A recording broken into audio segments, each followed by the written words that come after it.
I hope everybody is properly recovered from their Memorial Day weekend festivities. Jack, Peter, Just Baseball Show presented by BetMGM on Tuesday, May 30th. We're going to talk about these freaking San Francisco Giants, and then we're diving into our hitters of May. So we each have 3 hitters in a suck bag, just like we did at the end of last week. We're talking to you after Game 7 of Heat Celtics. I saw the Heat, per FAA records, booked their charter to go from Boston to Denver and not Boston to Miami. That's kind of bold. We're recording it 1 ahead of an 8:30 tip in Game 7. Yes, we are. And I asked on Twitter kind of to describe this series, like describe the Miami Heat.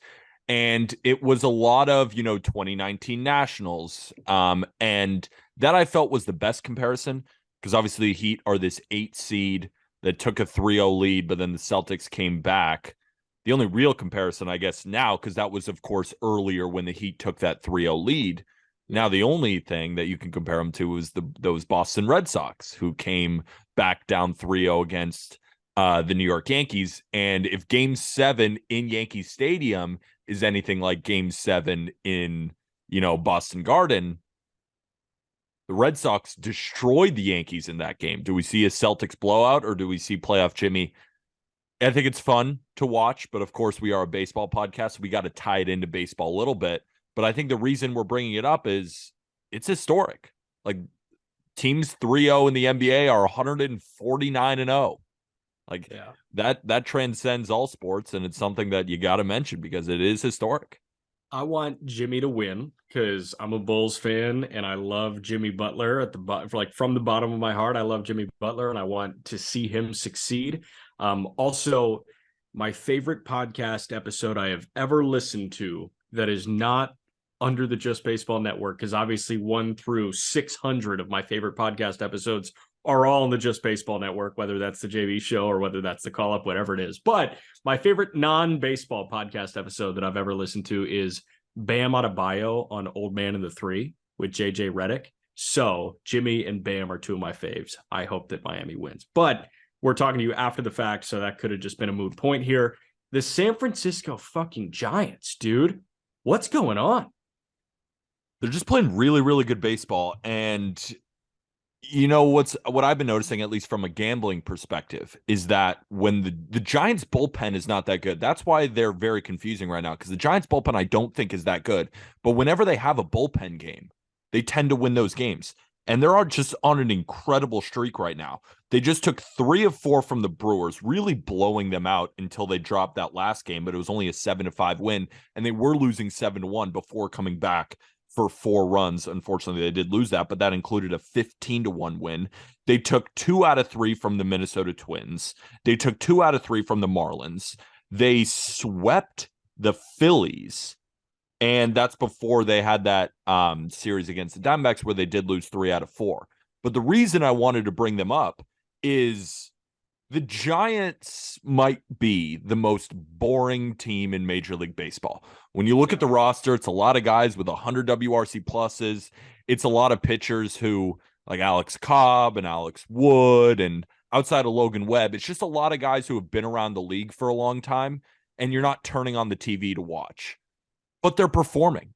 Like, if I told you that the San Francisco Giants and the Minnesota Twins would have the same record at the end of May, when we're about 2 months into the season, you would think I'm crazy. But as we sit here today, both teams are 27-26. And the Giants are just doing their thing. Like, everybody is doing their part. Tyro Estrada just went on the IL, but they just roll from 1 to 9. And of course, we're going to talk about Patrick Bailey too, who just got called up. And it's, we've been saying this, this is dating back till 2021. We're like, Patrick Bailey is going to be better than Joey Bart, but Joey Bart's going to get the promotion earlier. Giants fans have seen what Joey Bart's been able to give them. And Patrick Bailey, I think, is just objectively better. But it is cool to see the Giants because they do have so much room, like salary room moving forward. Next season, maybe they'll be in the Ohtani sweepstakes. I thought this was going to be a really, really bad year for San Francisco after they missed out on some of those free agents. But they're just doing the Giants thing where they just tread water and they're competitive kind of no matter who they put on the field. Yeah, I guess the question would turn into, how do you, as like anybody listening to this, identify the Giants thing? Because I identify the Giants thing as what they did in 2021, right? Or what they did during that even year voodoo. And like, yes, 2010, 2012, 2014, they had Buster Posey and Madison Bumgarner and Matt Cain and Tim Lincecum and like a really good Belt and a really good Crawford and shit like that. They had a bunch of star power. The way I kind of look at the Giants thing is what happened in 21, where you have the twilight years of Buster Posey, like the last year of Buster Posey, the twilight years of Belt and of Crawford and of Longoria, and they still managed to have a horseshoe up their ass and win 107 games. That's how I define the Giants thing. So I think this is a subdued version of the Giants thing, but this is like, I think, as effective of a quote unquote Giants thing as this roster can do, because we've talked about this roster. It's not that good at all. And here they are putting together wins. In the month of May, the 4 best teams in the National League by winning percentage are in the National League West. The Dodgers are 16-9. The Giants are 16-10. The Rockies are 15-10. And the Diamondbacks are 14-10. There are 2 other teams over 500 in the National League in May. That's the Atlanta Braves and the St. Louis Cardinals. That tells you that this division might actually just be freaking good. And listen, like, you can totally say that San Francisco got hot. San Francisco has the 3rd best staff ERA in baseball in the month of May. Like you're mentioning, they're getting that from bullpen games, man. They're getting that from like unassuming starters. For me, this is kind of coming out of nowhere with San Francisco, and that's what makes it fun. Are they the most exciting product on the field? Are they the greatest show on dirt? No, they're not. But they're winning games, and it's kind of hard to deny. It's hard to deny, and especially I think you summed it up really well on the pitching side, but just offensively, like, talk about guys who are not big names you're not turning on the TV to watch, but are just so damn productive.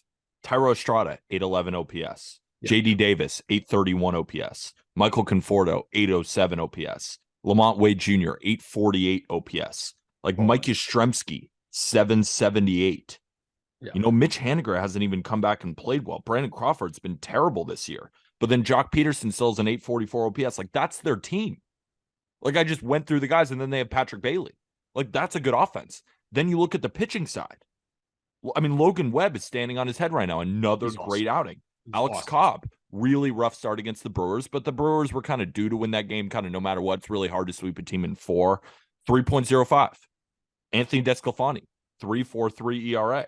Yeah. Right? And you go through some of the bullpen arms, they're just shoving. Like Alex Wood, 3.51. Like, you take the name off the jersey and you just look at the numbers and you're like, yeah, the Giants are a pretty good team. No, I mean, they're passing the blind resume test right now. And I think that they're passing the blind resume test a bit more than the Toronto Blue Jays are, than the Minnesota Twins are. And that tells you a lot, man. But listen, Texas is passing the blind resume test. Obviously, Tampa is passing it with flying colors. But, you know, you look at what San Francisco has done, and you're right. You take the name away from it. You take the lack of sex appeal away from this. And you say, you know what? The Giants are like a decent team right now. So I'm not buying back in. I don't know if this is totally sustainable because, again, I don't find this roster to be that deep, that talented, frankly, like that good. I think they need a lot more, but they're having a really nice month and they're pushing forward. And again, they're doing a subdued version of the Giant thing. Kind of speaking to your point, like Blake Sabol was a Rule 5 pick by Cincinnati, and then he was traded to San Francisco. Like, he bounced from Pittsburgh to Cincinnati to San Fran, and he's got a 750 OPS. 2 guys that I want to highlight here, Casey Schmidt and Pat Bailey. Yep. Casey Schmidt in his first 19 big league games is hitting 324 with an 812 OPS. Arm has obviously, you know, been preaching the Casey Schmidt gospel since he was, in Katuitt in 2019. Like, this guy has been all aboard the Casey Schmidt hype train, understandably so. This guy has shown elite defensive prowess, and he's hitting the crap out of the ball right now. Pat Bailey is the one that jumps out here. Happy birthday, Pat Bailey. We're recording on Monday, celebrating his 24th birthday on Memorial Day. That's kind of sick. He's got to play a game against the Pirates, but you know what? Shout out Pat Bailey, man. Pat Bailey was awesome, flat out at NC State, taken in 2020. 2021, he's got a 795 OPS in 82 games. You know, you're climbing, right? Then in an incredibly hitter-friendly high A environment last year, this guy hits 225 with a 760 OPS. And this is while Joey Bart's struggling at the big league level.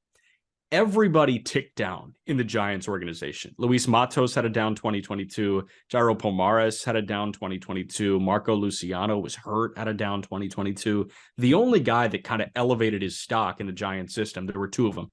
Kyle Harrison, the left-hander who is shoving in AAA right now. He's got to work through some command issues. Like he's constantly walking 3 or 4 hitters per game. He's still so young. He's so young and nobody's getting hits against him. It's the Yuri Perez outing. So Kyle Harrison elevated in 2022. Casey Schmidt elevated in 2022. But Pat Bailey lost some prospect stock in 22. In 23, 14 games in double, 890 OPS. 14 games in triple. He struggled, but they gave him the shot in San Francisco. And in his first 8 games, he's hitting 310 with an 830 OPS. When I look at Casey Schmidt, all I think about is like you're Brian Hayes on defense with a better bat. Like Hayes' bat is brutal right now. Brutal. And it's just been brutal. Like we talk about it all the time. Can you lift the ball in the air? No. Well, how about next year? No. How about next year? No. It's just the same thing over and over again. Now, I can never give up on him because he's still young, right? This isn't a 28, 29-year-old Brian Hayes. But we're still waiting. Like Casey Schmidt, we had to wait, what, an hour before like he hit his first home run? I mean, it's night and day. And when you look at them both defensively, you know, Brian Hayes is still the class of baseball defensively. But Casey Schmidt is right there. Like you can put Casey Schmidt at short. And I'm pretty sure Giants fans would be like, all right, that's fine, because Brandon Crawford has not been that guy offensively and defensively. Casey Schmidt can go over there. He's just going to develop into one of the best defenders in Major League Baseball. And then the bat is just as good, if not better, than Brian Hayes. So the Giants have a guy like that there. And then you go around the infield, like there's nobody on their team where I'm like, oh, that's terrible. Like go around their team. There's no real holes. It's just a bunch of average to above average guys, everybody doing their job. And I'm very interested to see them in the dog days because it is led by a big group of veterans. But at the same time, I would not be surprised to see the Giants win 83 to 84 games this year. I'm not predicting it, but I think that's a lot better than what our expectations were preseason. So I think it's really tough with the Giants because it's like, you buy in after a 111 win season, then they kind of break your heart a little bit. And then it's like, all right, maybe this is just what they are, but it's not what they were. They might just be better than this. And the reason I think we're bringing them up is not only to shower praise on the Giants and how they're playing right now, but to illustrate how good this National League West is. Like the Padres have been one of the baseball's worst teams, and they're still the Padres. Like the Rockies, it's hard to beat them at home. We just saw what the Mets weren't able to do in Colorado. Now, on the road, it's a disaster, but you know when you go into Colorado, like that's a really tough home field advantage. Then you look at the Giants, who might be in a slightly above average team. Then you look at the Diamondbacks, who are going to try and make it into the playoffs. And then you got the Dodgers, who they just lost to the Rays in that series, but the Dodgers showed that they might be the best team in the National League by beating down on the Braves. Now, you can't take one series and say, all right, this team is better, but the Dodgers are playing some of the best baseball in the league. So you look at this division, you're like, yeah, the AL West is incredible. The AL East is incredible. But the NL West is right there. And the Giants being good helps that case a ton. Yeah. When you said like things get a little weird in Colorado, I think that's perfect because like Walker Buehler yesterday said about Dodgers Rays, like things just get weird in Tampa. Yeah. Like and when those two meet up, like it's gonna be par for the course that shit gets weird. And like that's every game at Coors Field, which is why I think I love the Colorado Rockies. Like it doesn't matter if they're running like Carl Kaufman to the hill or like Feltner to the hill or Connor Siebold to the hill. Like shit just gets weird. They might win that game 11-8. I mean, that's a perfect example. What happened in the last game against the Mets? The game ended 11-10. The Mets put up 6 runs before the 5th inning was over. It's 6-2. What do the Rockies do with Austin Gomber on the hill? They put up 5, and then now it's 7-6 because the score was 6-2. Then the game ends 11-10. Like, what is that? Tyler McGill versus Austin Gomber with his 7 ERA? Like, they won that game, right? Hilarious. It's just, it's a shit show. It doesn't even look like real baseball. It's just like this weird little league. Yeah, but it's so much fun. Like, you can't say that it's not fun. I know it's fun, but it almost looks like I'm watching the Little League World Series whenever I turn on a Colorado Rockies game at Coors Field. Sure. Like cool with that. But dude, I Sure. mean, there's something enjoyable. All right, let's jump into hitters here. We're doing 3 best hitters of May. Each of us came with 3. We also have our suck bag award for the crappiest hitter in the month of May, in our opinion. Yes, we do. You want me to go first, or I can go first.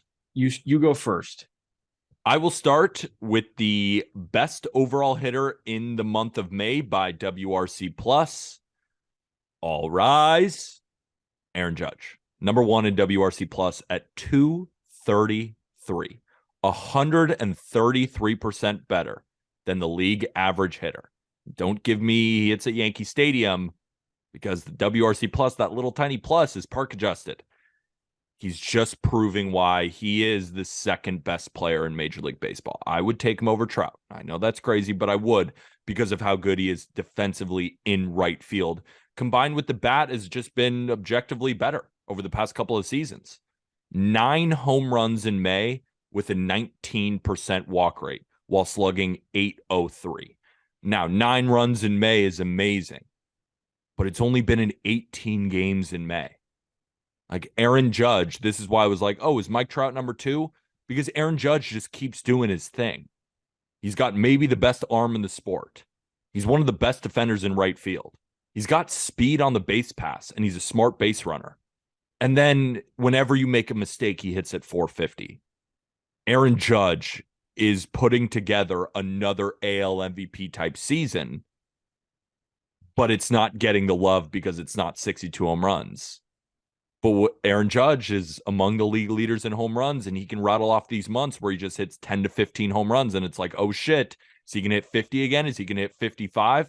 I would not be surprised if he's in the mid-50s when the season's all said and done. Yeah. So, honestly, like, I'm not going to put together an edgy take here and say that this season is more impressive than what he did last year, because it's not. Like, he broke Maris's home run record last year. But what he's doing right now is as impressive as I think, like, any stretch that he's put together, you know, in his career, I think. And we're talking about a guy that hit 52 homers in 2017 in his rookie season. Yeah. Like, we're talking about a guy that has had accolade after accolade. 52 homers as a rookie, 62 homers and 131 driven in last year. The guy hit 311 while doing that. He's had so many impressive things. And this May, when, like, not stumbling out of the gates, but relatively speaking, stumbling.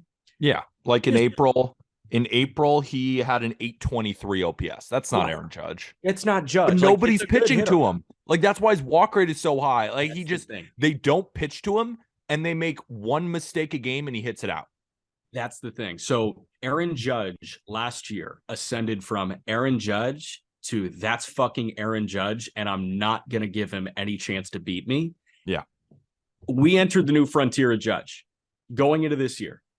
And what's he doing now that he is the most feared hitter in baseball? We talked about it. He and Jordan, right? Like, they're right there. He's putting together a 1031 OPS. Like, the fact that everybody's terrified of him and doesn't want him to beat you, and he's still beating you, is the most impressive thing about Aaron Judge to me. He entered a new frontier last year. And when you are that respected, you get fucking nothing. Like, nothing. Nothing. And he's capitalizing on every mistake there is. You watch the games, and it's like everything is out of the zone. You could tell pitchers don't want to pitch to him. It's almost like, hey, Judge is up. Like, we'll deal with Rizzo. We'll deal with DJ LeMahieu. We'll deal with somebody else. Don't let him beat us. So he'll start the game off with a walk or, you know, a hard liner to left. And then it's like, all right, well, we got past that AB. And then next AB, pitchers maybe feeling a little more confident. Like, hey, I can get out Aaron Judge. You leave anything in the zone, and he's just hitting it to the freaking moon. That's why, like, he's my second best player in the sport off of Ohtani, which Ohtani should just be 0, and Judge should be the best player in the sport. And I see Yankee fans on Twitter being like, and, you know, for somewhat good reason, they watch Aaron Judge every day, and they're like, you can take Ohtani. I would take Judge as my best player. Like, let's stop that for a second, because Ohtani, like, what's Judge's ERA is a funny kind of joke, but like it is like, oh, you take Ohtani. No, like that's the M thing. It's the Jordan like 6 rings thing, right? Yeah, even though that's bullshit. LeBron over Jordan, but that's for another time. But the main part of it is they're not insane. And the reason they're not insane is because I would take Judge over Trout. I would take Judge over anybody in baseball.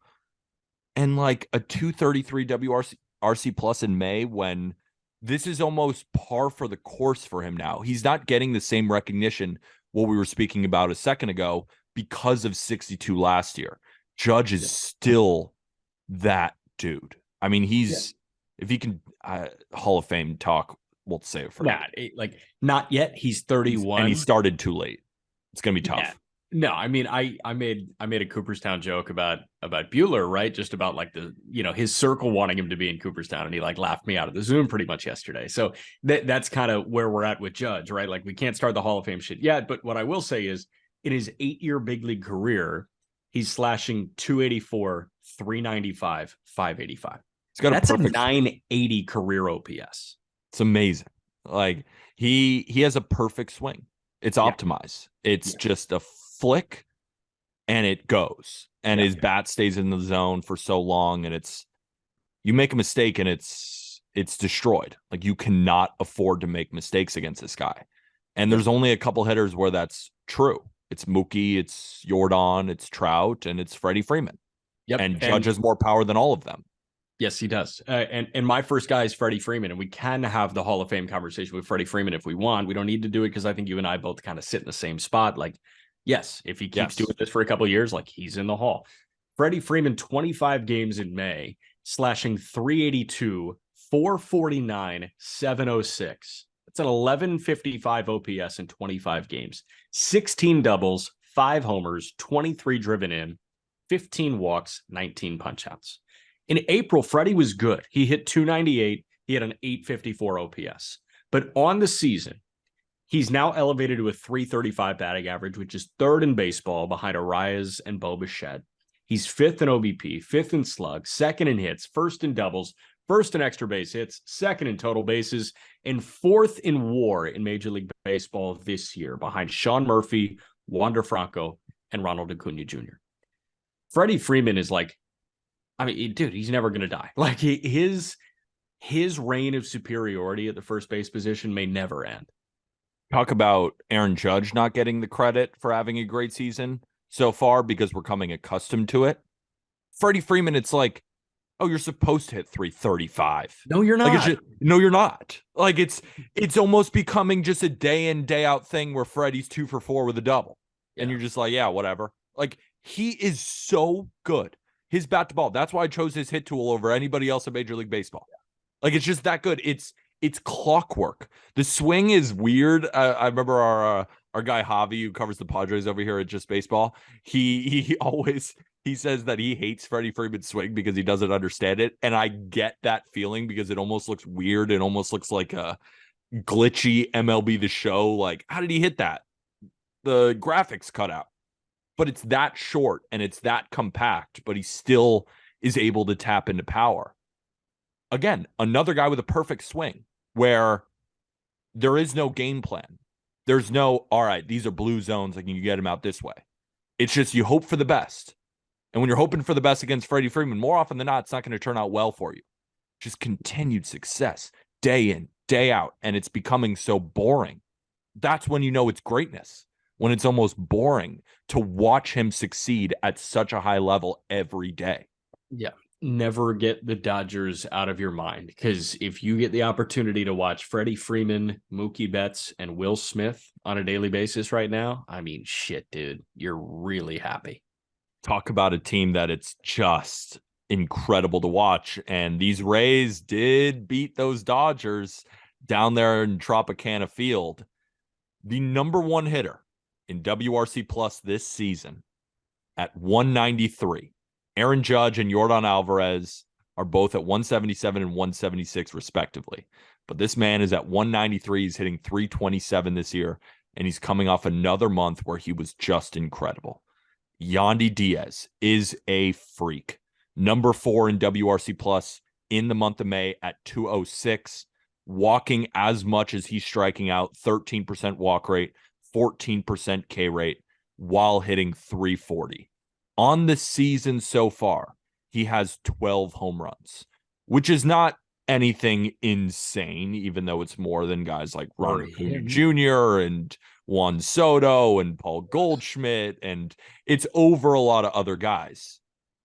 But he hit 9 last year. 9. This was a guy, spoke about him before, but I want to keep reiterating it because it's an incredible development, maybe the ultimate development of the 2023 season so far. The Rays notice, hey, Yandy, we know you're hitting the ball hard, but everything is on the ground. Like, you don't have to hit 310 with 9 home runs. We'd rather you hit 280, but we have to tap into your power somehow. They make the swing adjustments. And Yandy Diaz walks in. He's like, well, I'm not going to give up hitting 300. I mean, this season he's hitting 327, but I'll get to my power. 12 home runs, driving in runs. And outside of Ronald Acuna Jr., Freddie Freeman, Sean Murphy, he's up there in WAR because he's a fine defender too. We got to start talking about how Yandy Diaz is one of the best hitters in Major League Baseball. Because you combine the power stroke, you combine the hard hit percentages, and you combine it with incredible plate discipline. This guy does not strike out. He doesn't chase outside the zone. His zone contact is nuts. And when you hit the ball that hard, the results are going to follow. Yeah. You can't really find a better hitter profile in Major League Baseball than Yandy Diaz, especially this season when he's tapped into that power. That's the thing. Now you can't find a better profile. I mean, like, he's not punching out like you're mentioning. He's walking. Like, dude, a 430 OBP is undeniable. An OPS over 1,000 is undeniable. This is supposed to be like what we see from Juan Soto at his peak. Like, exactly. And like, the thing that I'm asking, like, where the fuck did this come from is the homer output. He had 14 homers in 79 games when he was, first year in Tampa, right? 27 years old in 2019. His career 162 average is 16 homers. He's got 12 in 45 games. And it's not some accident. These are real changes that him and the Rays have made. So I got a text from friend of the program, and obviously we've got a whole bunch of art behind him, Kyle Taylor. And he asked me a question that kind of stumped me. He was like, who's a guy that like is just jacked out of his mind? You expect him to hit a bunch of bombs, but doesn't. Before this year, I think Yandy Diaz would have been my answer. And now, like, there's not one. Yandy was always that big dude, massive biceps, and just like never hit the ball out of the ballpark.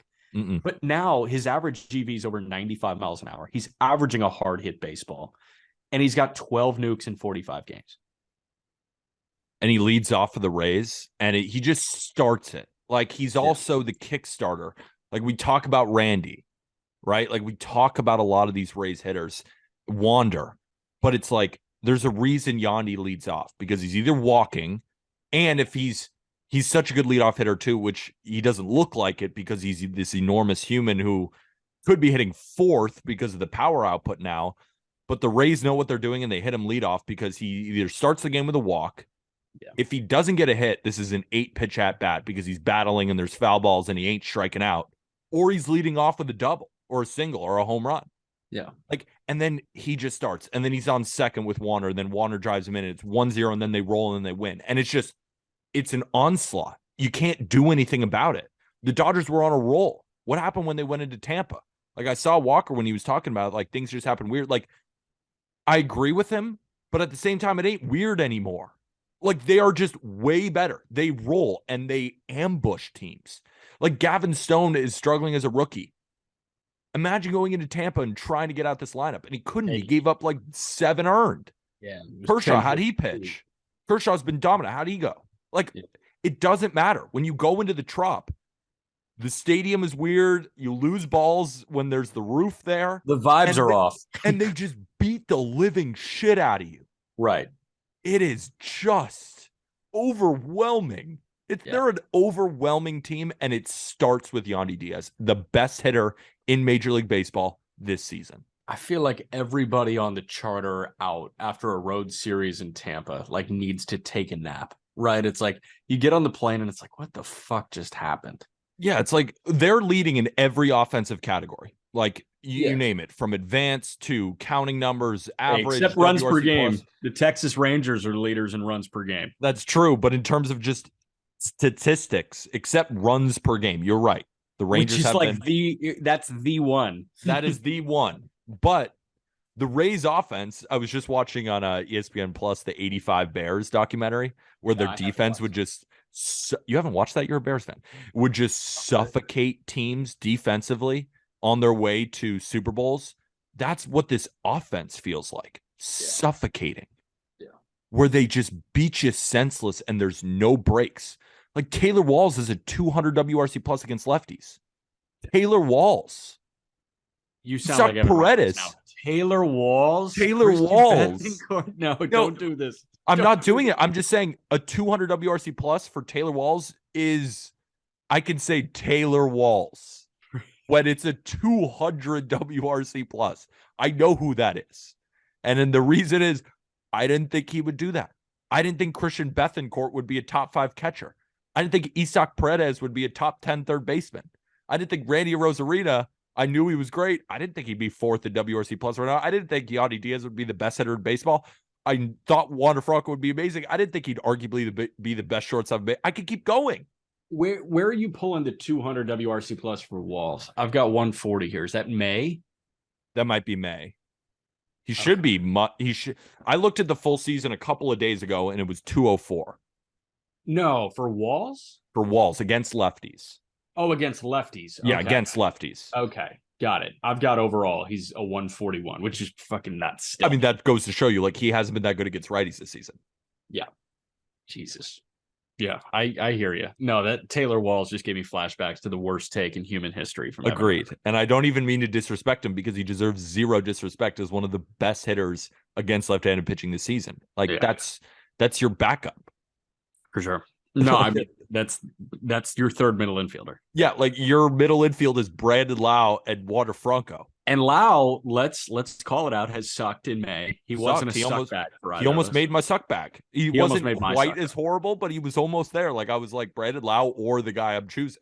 Yes, exactly. All right, my guy here, and this offense has just not been good, but Juan Soto is starting to find that Juan Soto form again, folks. April, he hit 217 with an 803 OPS. He walked. Obviously, he's always going to walk.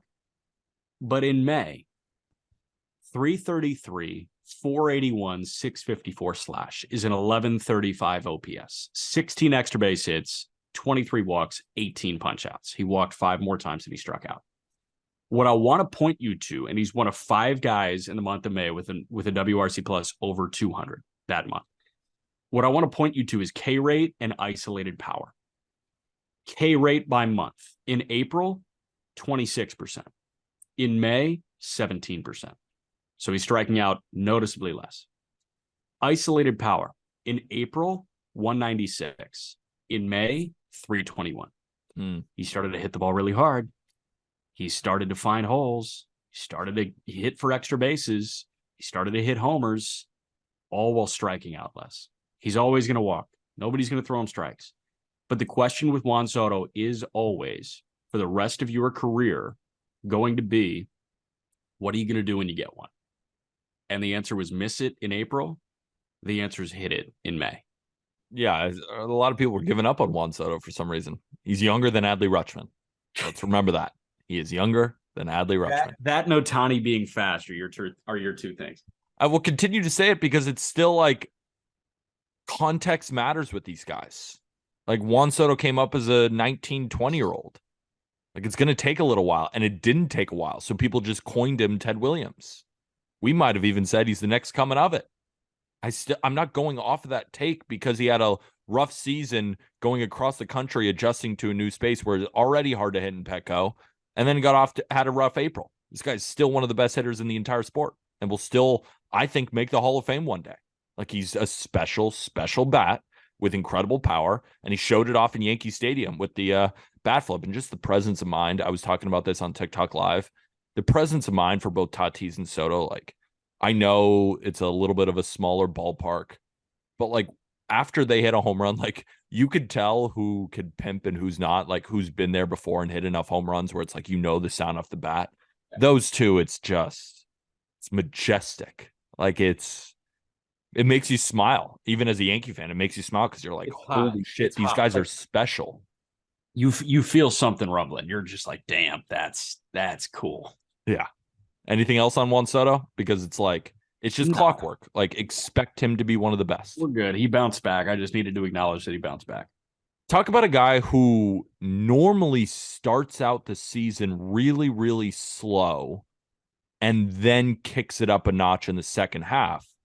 But this season, he's just starting off hot.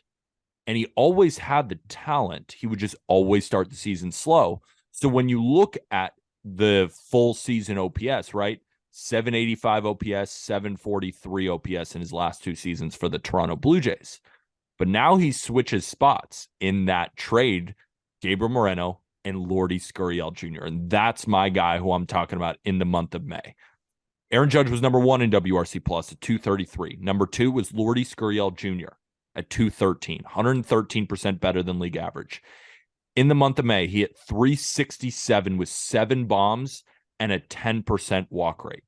And the reason I bring him up, and I think he is a fascinating case, is because, like, even dating back to 2021, if we look at pre-All-Star break, 710 OPS, post-All-Star break, 889. We look at 2022, and it's going to be a not as similar story because he did have a pretty good start to the season.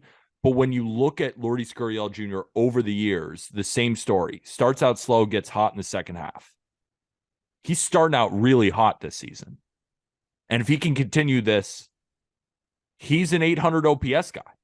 And like, that is incredibly valuable for the Diamondbacks because it felt like in that trade, it was Gabriel Moreno for Dalton Varsho. And it's like, we don't really have room for Gurriel Jr. Like, he's a good piece to add. But he's hitting third on one of the best offenses in Major League Baseball this season in the Arizona Diamondbacks. He's a huge piece for Arizona moving forward. And it's not like he's some throwaway 34-year-old. 29 years old. He's in the midst of his prime. He's a good player. He's a good-ass player. He is a good-ass player. And, like, I think the Blue Jays knew what they were giving up. Blue Jays fans certainly knew what they were giving up. I don't think the National Baseball fan knew what the Jays were giving up in Lourdes Gurriel. And it's way too soon to call this like a lost trade for Toronto because Dalton Varsho has 3 years of control. Like, way too soon. There's no point for anybody to say D-backs fleeced. Like, not the case. What I will say is, like, we called this a mutually beneficial trade, and like this was a very even trade. And with Gurriel performing as well as he is, do I expect him to sustain it through August, September? No, I don't. Do I expect him to be a really solid player for the Arizona Diamondbacks and be a good everyday bat for them? Yes, I do. They bought 2 years of Gurriel. I think he's got 1 more year of control after this. I'm pretty sure you're correct. So they bought 2 years of Gurriel, and they bought their catcher of the future in Gabby Moreno for a guy that is a Gold Glove outfielder that can also catch in Varsho. And Varsho hasn't been catching. He's been playing the outfield. He's played a really good center. Did you see his 3 robbery attempts this weekend in Minnesota? He dropped 2 of them. Like, he almost robbed 2 homers in the span of like 3 pitches and dropped 2 of them. Like, inches away from being like the number 1 play on SportsCenter, and then he robs extra bases, like he leaps to the wall in center. It was like a very eventful weekend defensively for Varsho. But I think Varsho totally hit a need that the Jays needed, and Gurriel and Moreno knocked off 2 things on the checklist that Arizona needed. And Lourdes Gurriel Jr. is a very large reason why Arizona's as good as they are right now. And another reason why Lourdes Gurriel Jr. has been improving this season is his swing decisions. Like, I like to go look at plate discipline on Baseball Savant. And how much are you whiffing? How much are you swinging in general? How much contact are you making within the zone? And are you chasing pitches outside the zone? Because there's a difference between swinging, whiffing, and chasing. And Lourdes Gurriel Jr. is rocking the lowest swing rate of his career. So he's taking pitches this season compared to last. He's also whiffing at the lowest rate of his career, and it's by a good margin, by 3% from the previous year, which is a solid drop there. Chasing, lowest rate of his career. And it's highlighted by the highest zone contact at 87%. Those are elite level swing decisions. And when he already is sitting in the 81st percentile, that's a good fucking hitter. Like those swing decisions combined with when you hit the ball, you're hitting the ball a lot in the zone and it's always hard. No wonder he's hitting 315 with 8 jacks, with 7 of those coming this month. Dude is on a heater right now. He hits the open market after this year. We were wrong. So he's a free agent. It's a big year. Like, no wonder he's trying to get the bag. Yeah, contract year Lourdes Gurriel. We talk contract year Matt Chapman all the time. Contract year Lourdes Gurriel.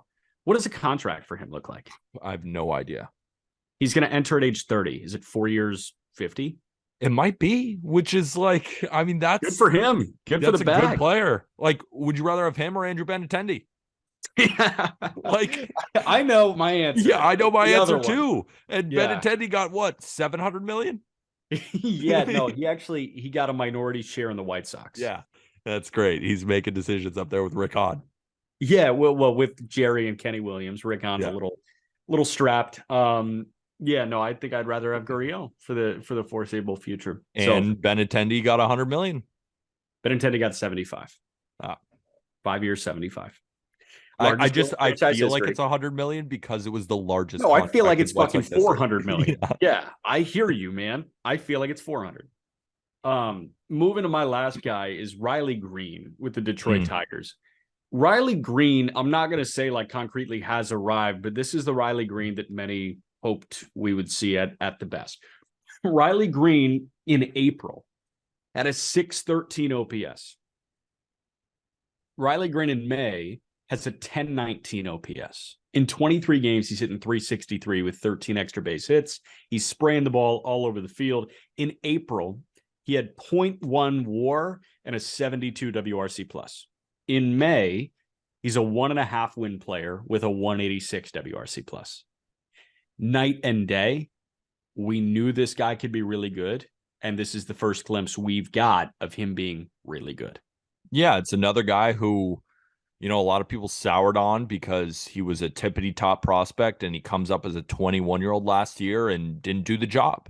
Then he started out slow. He's rolling everything over and you're like, shit, when is this finally going to click for him? But I keep looking at the age, and the reason I keep harping on it is he could be finishing up conference tournaments. He could be on Vanderbilt right now, who just won the SEC. Like, that's what he could be doing right now at 22 years old. But instead, he's playing center field for the Detroit Tigers. And it's finally all starting to click for him. Again, we look at, you know, the same swing decisions, right? They could be better, right? They haven't changed a ton, but he's objectively putting the ball in the air more. He's hitting the ball harder. Like, the hard hit rate is up. The walk rate is up. So it's not massive changes, but you see it starting to click. And then once he makes those swing decision changes, once he starts taking more pitches, once he starts using that hard contact to his ability and only swinging at pitches inside the zone, finding his pitch, he's going to be a dangerous, dangerous player because he's already good defensively. I agree. This will be a special player. It's going to take a while. We're shouting about in May because we do like him long term. Like, the Tigers have something here. Even Torque's playing better. The Tigers in general are just playing pretty good baseball right now. They just took, 3 of 4 from your White Sox? I mean, you did beat the worst team in baseball, but you beat them. You can only play who's on your schedule. Like, we can't blame the Tigers for having to play the White Sox, right? We can't blame them for playing a team as horrible as them. No, but I can blame them for having a sub 600 OPS from Javi Baez and a sub 700 from Torque. Those guys played pretty good against the White Sox. Maybe they just need more White Sox in their life. Yeah, like, maybe they need to face Dylan Cease more. If we're lucky, Akil Baddoo needs to face Dylan Cease more. Objectively needs to face him more. Yeah, like, they just need to face Dylan Cease so they can win. I mean, that sentence is just disgusting. Yeah. The Detroit Tigers need to face Dylan Cease more so they can win games. You think? All right, just go to your suck bag, man. You're kind of piling on me today. The White Sox are the worst team. All right, let's go. Let's go. You suck that. My suck bag was the easy favorite for National League Rookie of the Year. We were showering him with praise. We saw like, all right, he's probably going to slow down, but we still like him because of his all-around game, playing good defense. But if we look at this man objectively, month over month, he was one of baseball's best. He was leading in WRC plus. I think him and Brent Rooker were up at the top of the leaderboards in most offensive categories. But James Outman, we were just showering the Dodgers. He has been dreadful in the month of May. Among all qualified hitters, there is nobody with a strikeout rate above 36.5%, except for James Outman, who is at 38.8% in the strikeout rate, leads all of baseball by a solid margin. He's hitting 162 during May with a 56 WRC plus. I do feel, and I think Aram even reiterated this when he first came up, and I think you kind of confirmed it, Outman's going to be streaky. Yeah. He's going to have these months where it's like, holy shit, look at him put it together. And then he's going to have months like these. That's why I almost jumped on Corbin Carroll again to win Rookie of the Year, because like, all right, we're going to see a downturn. But the reason I'm bringing him up is I expected him to be streaky, not the best and then the worst month over month. Like, you can't be that, because then it puts a lot of pressure on your good months to be unbelievable. Yeah. Yeah. And like, but that's the thing. His April was unbelievable. Unbelievable. June is going to be incredibly telling. Yep. Like, incredibly, because we just saw him play the first 2 months of his big league season. He had what? He had 4 games, I want to say, in 2022. So, you know, here we are going to May, and Outman, he's punched out the same number of times. He's played 3 fewer games in May than he played in April. In 27 games in April, and in 101 plate appearances, he struck out 33 times. In 85 plate appearances in May, he struck out 33 times. So obviously the clip is higher, but it's not like, oh, it was 20% and now it's 40. Like, it's always going to be in the mid to high 30s here. Thing about Outman is this guy is tooled the hell up. We've been saying that. I will say it forever.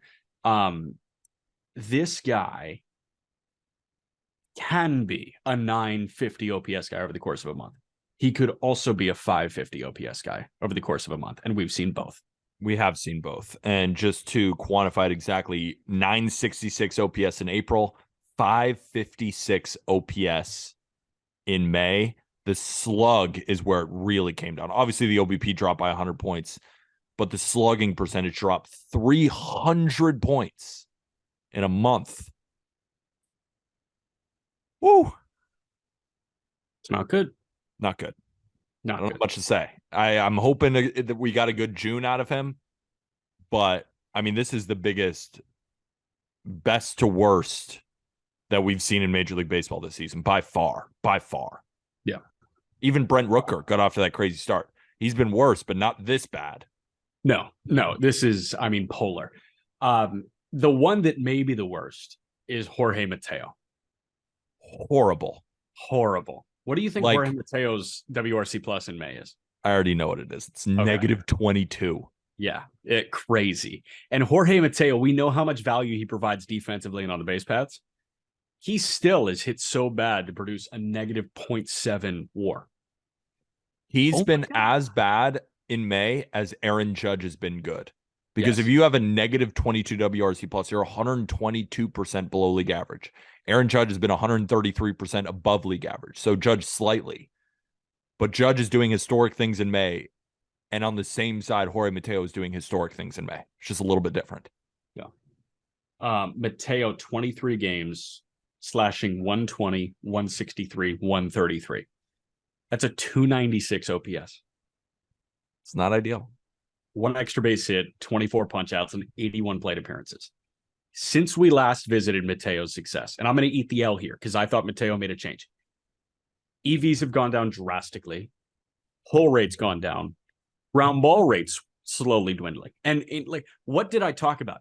Jorge Mateo is so game-changing fast that he can pull the ball on the ground and hit 300. He's pulling the ball less and he's hitting the ball on the ground less. Like, usually that's a recipe for disaster, but for him, it was a recipe for success. Like, it was backwards thinking. And now he's not doing either of those things and he's sucking. Joey Ortiz in AAA, 26 games and 895 OPS. Jordan Westburg in AAA, one of the Orioles' top prospects, 44 games, hitting 311 with a 980 OPS and a 142 WRC plus. I was saying Mateo is blocking Westburg and Ortiz and Norby.